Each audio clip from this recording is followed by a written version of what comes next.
नमस्कार साथियों, कैसे आप सभी लोग। आशा करते हो बहुत अच्छे होंगे। दोस्तों, साइंस का बहुत ही ज़्यादा इम्पॉर्टेंट टॉपिक जो कि आप लोगों के लिए कई बार कन्फ्यूजन का विषय रहता है। चाहे आप क्लास 9th में हो, 10th में है, 12th में है या 11th में है, किसी भी क्लास में है, it doesn't matter. What matters कि उस सब्जेक्ट की आपकी कन्फ्यूजन दूर होनी चाहिए। तो सब्जेक्ट है आपका वो साइंस, और साइंस का सबसे इम्पोर्टेंट सब्जेक्ट क्या है? विटामिन। और उस विटामिन के टॉपिक को इस वीडियो में कवर किया है हमारे दीपनारायण सर ने। तो वीडियो को अंत तक जरूर देखें, बहुत ज़्यादा इंपॉर्टेंट है। वीडियो का नोट्स बनाएं और उन जरूरतमंदों के साथ जरूर शेयर करें जिसे इसकी ज़रूरत हो। और चैनल को सब्सक्राइब करें दोस्तों, ग्रो करें, ताकि हम लोग आप लोगों के लिए रेगुलर बेसिस पर वीडियोस लाते रहें। जैसा कि आपको पता है, स्कूल के 3 से 4 दिनों की छुट्टी है। हम छुट्टी नहीं मना रहे, सिर्फ आपके लिए और आपके लिए लगातार आपको स्टडी मटेरियल प्रोवाइड करने के लिए हम लगातार जुड़े हुए हैं। देखिए वीडियो को अंत तक, चलिए शुरू करते हैं।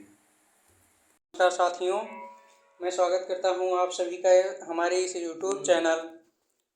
जैसा कि आप सभी जानते हैं कि साइंस के सिलेबस में हाई स्कूल और इंटरमीडिएट वालों के लिए विटामिन्स बहुत ही इम्पॉर्टेंट होते हैं। वैसे तो आप सभी क्लास के लिए बहुत ही इम्पॉर्टेंट है। तो चलिए दोस्तों, शुरुआत करते हैं आज के सेशन का। मैं हूं दीपनारायण निषाद। जैसा कि आप जानते हैं कि हमारे चैनल यूपी बोर्ड प्रिपरेशन का उद्देश्य है। जैसा कि आप जानते हैं कि हमारे चैनल यूपी बोर्ड प्रिपरेशन का एकमात्र उद्देश्य है यूपी बोर्ड क्लास 12th और 10th का ध्यान में रखते हुए क्लासेस को जारी की जा रही हैं। उसी क्रम में हमारा पहला क्लास है विटामिन्स को हम लेकर के आए हैं। चलिए अब हम शुरू करते हैं। आपको इस चैनल पर फ्री में नोट्स दिए जाएंगे, फ्री में क्लासेस दी जाएंगी एनी टाइम। आपको एनी क्वेरी हो तो हमारे ईमेल आईडी upboardpreparation@gmail.com पर संपर्क कर सकते हैं, मेल कर सकते हैं। वैसे तो आप सभी को लाइक करना, सब्सक्राइब करना और शेयर करना बनता ही है। तो चलिए दोस्तों, अब हम शुरू करते हैं अपने क्लास का। क्लास 10th और 12th वाले बच्चे, जितने भी बच्चे हैं, क्लास को देखें और अपना नोट्स बाकायदा तैयार करें। और इसी के क्रम में हम अपना क्लास शुरू करते हैं। विटामिन्स क्या होते हैं? विटामिन्स रासायनिक रूप से कार्बनिक यौगिक होते हैं। विटामिन्स कार्बनिक यौगिक होते हैं। उस यौगिक को कहा जाता है जो शरीर द्वारा पर्याप्त मात्रा में उत्पन्न नहीं किया जा सकता है, बल्कि भोजन के रूप में, यानी कि ये भोजन के रूप में हम ग्रहण करते हैं। और चलिए दोस्तों, अब देखते हैं कि विटामिन की खोज किसने और कब की थी। हम देखेंगे कि विटामिन की खोज किसने और कब की थी। विटामिन की खोज सर्वप्रथम 1881 में एनआई लोनिन ने सर्वप्रथम किया था और बताया कि स्वस्थ शरीर के लिए भोजन में अन्य पदार्थों के अतिरिक्त, अन्य पदार्थों जैसे प्रोटीन है, वसा के अतिरिक्त विटामिन का होना भी बहुत ही आवश्यक है। उसके बाद विटामिन की खोज दुनिया के सामने पॉलिश वैज्ञानिक कैसमर फंक ने 1912 में किया। उसके बाद विटामिन की खोज दुनिया के सामने पॉलिश वैज्ञानिक कैसमर फंक ने 1912 में किया था। चलिए दोस्तों, इसी क्रम में हमारा आता है पहला vitamin, vitamin A. Vitamin A का रासायनिक नाम है रेटिनॉल। रेटिनॉल को हम प्रतिरक्षी विटामिन के नाम से भी जानते हैं। प्रतिरक्षी विटामिन, विटामिन ए का कमी से होने वाला रोग है हमारा रतौंधी। रतौंधी को ब्लाइंडनेस डिजीज भी कहते हैं। विटामिन ए के स्रोत हैं, विटामिन ए के स्रोत हैं मछली का तेल, जिसे हम कॉड ऑयल कहते हैं, अंडा है, दूध है, हरी सब्जियां हैं आदि। अगला vitamin, vitamin B1. Vitamin B1 का रासायनिक नाम है थायमीन। थायमीन के कमी से होने वाला डिजीज है हमारा बेरी रोग, जो कि हमारे त्वचा संबंधित रोगों से संबंधित है।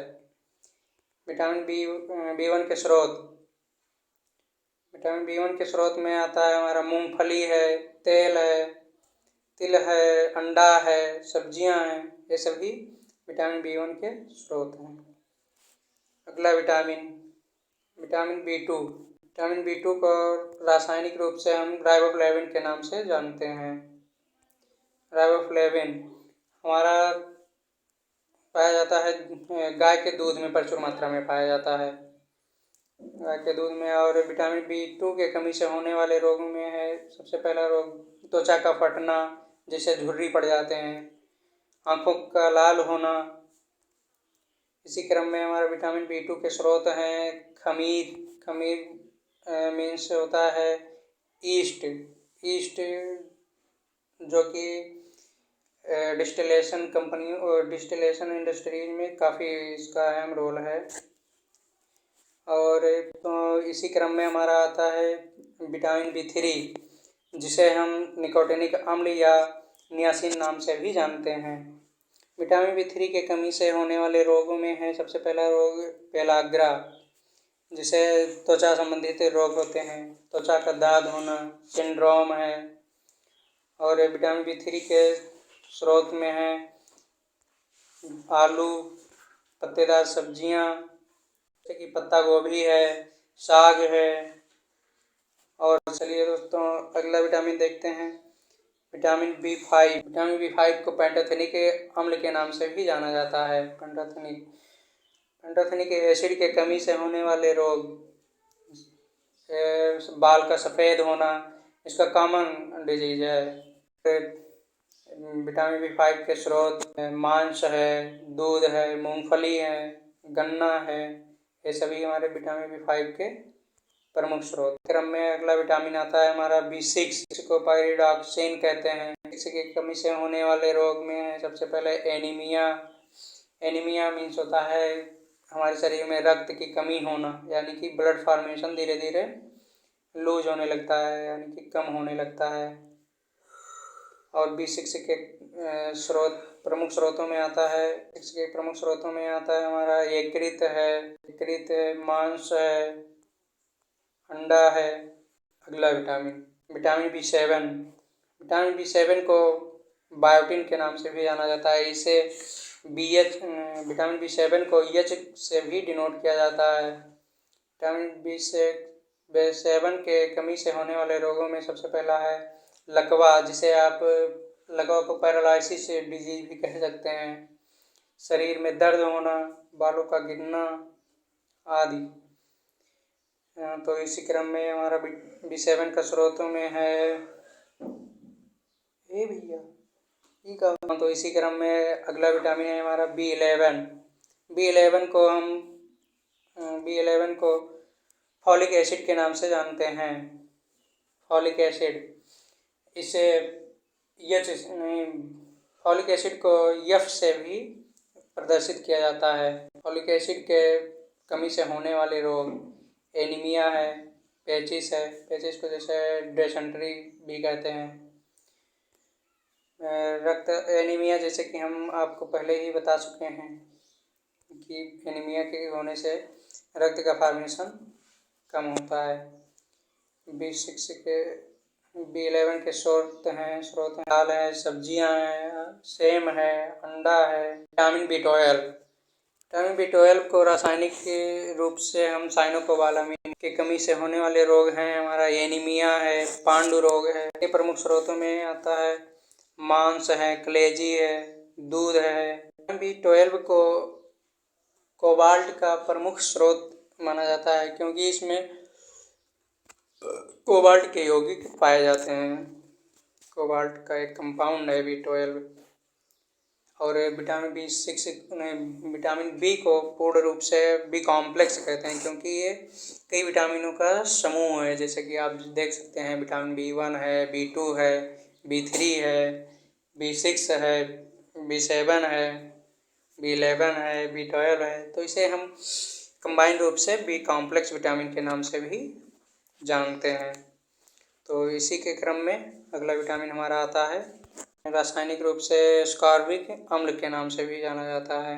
स्कॉर्बिक अम्ल के कमी से होने वाले रोगों में है हमारा स्कर्बी डिजीज। स्कर्बी मसूड़ों को फूलना। विटामिन C की कमी से दांत संबंधित डिजीज आते हैं, जैसे कि मसूड़ों का सूजना होता है, मसूड़ों से रक्त का स्राव होना। और विटामिन C के प्रमुख स्रोतों में जैसे कि आप देख सकते हैं खट्टे फल, जितने भी खट्टे फल या और रसीले फल कह सकते हैं। रसीले फल जो हैं जैसे संतरा है, नींबू है, मौसम्मी है, ये सभी विटामिन सी के प्रमुख स्रोत हैं। इसी के क्रम में हमारा अगला विटामिन आता है विटामिन बी। विटामिन है हमारा विटामिन डी। विटामिन डी को केमिकली हम कैल्सीफेरॉल के नाम से जानते हैं। विटामिन डी के कमी से होने वाले रोग में है रिकेट्स। रिकेट्स जैसा कि आप जानते हैं बच्चों में होता है। रिकेट्स जैसे हमारे घर पे माताएं बहनें बच्चों को तेल मालिश करके धूप में सुलाती थी। उन्हें मालूम है कि यदि धूप में, उन्हें ये तो नहीं मालूम है कि धूप से हमें विटामिन डी की प्राप्ति होती है, लेकिन वो ये जानती हैं कि यदि हम बच्चों को धूप में नहीं लेटाएंगे या तो उनके हड्डियां कमज़ोर हो जाएंगी, इसीलिए तेल मालिश करके धूप में लेटाते हैं। और विटामिन डी की कमी से वयस्क में होने वाला डिजीज़ है ऑस्टियोमलेशिया, वयस्कों में होता है। ऑस्टियोमलेशिया मीन्स होता है हमारे अस्थियाँ जो हैं, अस्थियाँ मीन्स यानी कि हड्डियाँ जो हैं वो कमज़ोर होने लगती हैं। जैसे क्या कहते हैं टेढ़ी मेढ़ी हो जाती हैं हड्डियाँ, टेढ़ी मेढ़ी हो जाती हैं, शरीर अपंग हो जाता है। तो इसी क्रम में हमारा आता है विटामिन ई को हम क्या कहते हैं रिप्रोडक्टिव विटामिन के नाम से भी जानते हैं। जैसे कि इसका नाम है टोकोफेरॉल। टोकोफेरॉल के कमी से होने वाले रोगों में है सबसे पहला जनन शक्ति की कमी होना। विटामिन ई की कमी अगर पुरुषों में होती है तो पुरुषों में नपुंसकता जैसी स्थिति बन जाती है, यह देखने को मिलती है। और यदि विटामिन ई की कमी स्त्रियों में होती है तो उनमें बांझपन आ जाता है। में हमारा अगला विटामिन आता है विटामिन के। विटामिन के है, इसको हम केमिकली क्विनोन के नाम से जानते हैं। क्विनोन के कमी से होने वाला रोग है सबसे पहला रक्त का थक्का ना बनना। आप इसे रक्त का थक्का बनना क्यों नहीं बनता विटामिन के कमी से, इसे आप जान सकते हैं। इसे प्रतिरक्षी विटामिन बी कहते हैं। जैसे ये हमारा ब्लड क्लॉटिंग में बहुत ही अहम रोल निभाता है।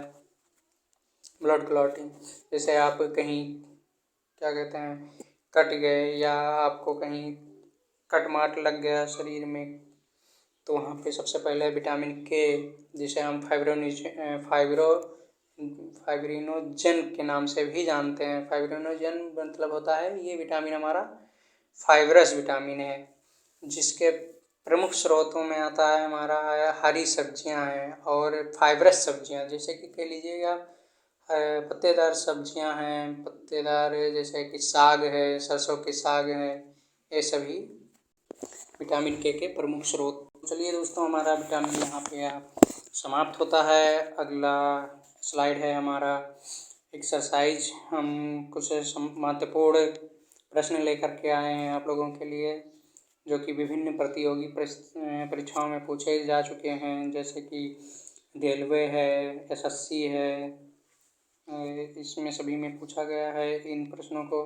तो आप हमें उम्मीद है कि आप अच्छे से इन्हें तैयार कर लेंगे, जो कि आपके बहुविकल्पीय प्रश्नों में आ सकते हैं। तो सबसे पहला प्रश्न है हमारा त्वचा की ऊपरी सतह क्या कहलाती है। तो जैसे कि ऑप्शन हमारे देख सकते हैं, 4 ऑप्शन दिए गए हैं आपको। सबसे पहला है अंतश्चर्म एंडोडर्मिस, अधिचर्म एपिडर्मिस और चर्म डर्मिस। फोर्थ है हमारा विशिष्ट चर्म स्पेशल डर्मिस। जैसे कि आप जानते होंगे कि जो त्वचा है हमारा ये 3 लेयर में बटा हुआ है। जैसे फर्स्ट है एपिडर्मिस, सेकंड है एपिडर्मिस यानी कि अंतःचर्म, सेकंड है मीजोडर्मिस। मीजोडर्मिस में होता है यानी कि मध्य त्वचा, और थर्ड है हमारा एंडोडर्मिस। तो त्वचा की सबसे बाहरी सतह को आप जानते ही हैं कि अधिचर्म कहा जाता है। अधिचर्म यानी कि एपिडर्मिस। इसी क्रम में हमारा अगला प्रश्न है, कर्कटजनक रसायन से कौन सा रोग होता है। इस क्रम में हमारा अगला प्रश्न है, कर्कटजनक रसायन से कौन सा रोग होता है। हाँ तो दोस्तों, इसी क्रम में हमारा अगला प्रश्न है, कर्कटजनक रसायन से कौन सा रोग होता है। जैसे कि आपको 4 विकल्प दिए गए हैं। सबसे पहला ऑप्शन है हमारा हृदय रोग, ऑप्शन जिससे कि आपको 4 ऑप्शन दिए गए हैं। पहला ऑप्शन है हृदय रोग, मधुमेह, कैंसर, दमा। जैसा कि आप जानते हैं, इसका सही उत्तर होता है कैंसर। कैंसर को हम कर्कटजनक रसायन से होने वाला रोग के नाम से भी जाना जाता है। इसी क्रम में अगला प्रश्न है हमारा, संतरे में बहुतायत मात्रा में क्या पाया जाता है या कौन से विटामिन पाया जाता है। जैसे विटामिन सी है, विटामिन बी है, विटामिन ई है या इनमें से कोई। तो इसका सही जवाब होता है हमारा विटामिन सी। अगला प्रश्न तो है कि रक्त का अध्ययन किसके तहत किया जाता है या रक्त के अध्ययन को क्या कहते हैं। तो 4 ऑप्शन हैं, जैसे कि फाइकोलॉजी है, हेमाटोलॉजी है, माइकोलॉजी है या इकोलॉजी। तो इसका राइट आंसर होता है हमारा हेमाटोलॉजी। जैसे कि यहाँ पे दोस्तों आप देख सकते हैं, थोड़ा सा टाइपिंग मिस्टेक हो गया है, हेमाटोलॉजी, लेकिन इसका सही जवाब होता है हमारा हेमाटोलॉजी। निमोनिया रोग के तो दोस्तों अगला प्रश्न है हमारा, निमोनिया रोग शरीर के किस अंग को प्रभावित करता है। 4 ऑप्शन है इसके लिए। जैसे पहला है फेफड़ा, दूसरा है यकृत, क्लोम या आंत। तो इसका सही जवाब होता है हमारा फेफड़ा। निमोनिया, जैसे कि आप जानते हैं कि निमोनिया से प्रभावित होने वाला रोग है हमारा लंग्स, जो कि निमोनिया एक बैक्टीरियल डिजीज है जो कि हमारे रिस्पायरेटरी सिस्टम को डिस्टर्ब करता है, जो कि रेस्पायरेटरी सिस्टम का प्रमुख अंग है हमारा लंग्स। तो निमोनिया का अटैक सीधे फेफड़े पर होता है। इसी के क्रम में अगला प्रश्न है हमारा, हेपेटाइटिस बी जो कि यकृत को प्रभावित करता है, वास्तव में क्या है। इसके लिए 4 ऑप्शन मिलते हैं आपको। फर्स्ट है वायरस है या प्रोटोजोआ है या बैक्टीरिया है या हेलमिंथ है। तो इसके लिए सही जवाब होता है हमारा वायरस। सही जवाब होता है हमारा वायरस। BCG वैक्सीन किस रोग में प्रयुक्त होता है। BCG, जैसे कि आप जानते हैं कि टीबी से संबंधित में दिया जाता है BCG का टीका, यानी कि ट्यूबरक्लोसिस, माइकोबैक्टीरियम ट्यूबरक्लोसिस से होने वाला एक बैक्टीरियल डिजीज है, जो कि एक संक्रामक रोग है। इसका बहुत ही जल्द इलाज करवा लेना चाहिए आपको। अगला प्रश्न आता है हमारा, निम्नलिखित में से मधुमेह के कौन से लक्षण नहीं हैं। इसके 4 ऑप्शन हैं यहाँ पे। जैसे पहला लक्षण है बहुत प्यास लगना या थकान महसूस होना या सांस की कमी या वजन घटना। जैसा कि आप को ज्ञात है कि बहुत प्यास लगने और थकान महसूस होना, वजन घटना, ये तो सभी हमारे मधुमेह में, जैसे जो मधुमेह रोग से पीड़ित है जो व्यक्ति, उसमें ये प्रायः देखने को मिलते हैं।